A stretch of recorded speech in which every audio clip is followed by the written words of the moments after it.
this ETH thing is interesting. We have the number two currency that's going from proof of work to proof of stake. Now, whether or not that's a good thing is irrelevant, but the structural fact is there's less issuance of it. And it's the only currency that's of this size that's doing this switch. So it's not like we care about what Solana is doing or Cardano is doing or NEAR or any of these other, L1 competitors. ETH, it doesn't matter. This isn't about whether or not ETH processes more TPS than the other competitor. It's here's a emission schedule and an inflation schedule and a value. We know what it's going to be afterwards. We know it's almost impossible for you to pre-trade this situation. The flows are just going to be the flows, similar to the Bitcoin halving. So I love this trade. That call on Ether, it was already going down. It peaked at 1,400, and it was on its way down to its first real cycle, right? Going down 95% or whatever, similar to Bitcoin. And there wasn't DeFi in the way in which we know it today, right? There wasn't a Uniswap dominant. There wasn't Aave. There wasn't Compound. There wasn't a whole ecosystem of people building these new financial primitives to disintermediate the cartel of trust, what I like to call it, of the traditional financial ecosystem. That wasn't around in 2018. We had the promise of maybe something like that someday, somewhere, right? And we just had this ETH thing, and people were like, yeah, smart contracts. And we had the ICO fallout, and no more Chinese market to sell these things into. So yeah, it was a completely different environment to make that call versus when I went long ETH, and right after the crash in March, which was, I forgot who had sent the chart around, and it had the market cap of ETH was less than all of the applications that it supported.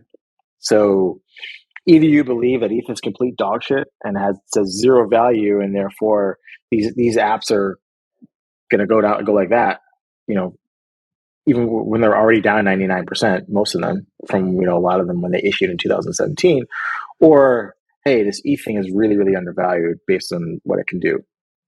So I took the undervalued, side of things and did very well on that call. And I think subsequent to that, we had the DeFi summer explosion. TVL went up to 200 billion at its peak. Now it's 80 or 90 or 60. I don't know, whatever it is. Doesn't really matter. But it's way higher than it was in 2018, which was basically zero. So I think we're in a completely different environment. And again, this is not the trade on ETH that I'm bullish about has nothing to do about the stuff on top of it.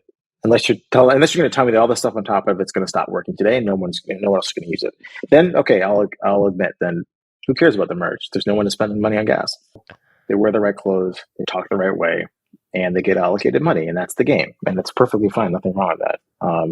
But to call them money managers and stewards of capital is doing that sort of concept a disservice, in my opinion. And so, a lot of people who got massacred didn't think through what they were trading. They made the same mistake that everyone else made. I mean, I'll use Terra as an example. Everyone's like shitting on Do Kwon for being this evil person, possibly.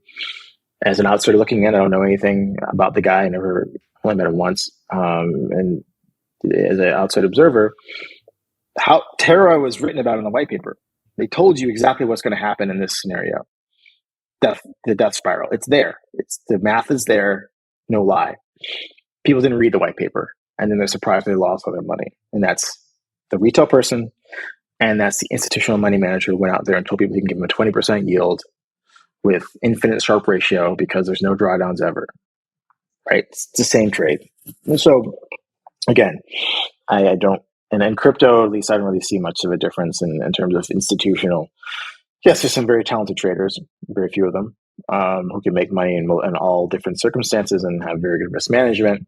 But again, I don't see, I wouldn't denigrate retail as saying that they don't know anything, and there's all these smart people who are institutional, who manage money, who know better. Okay.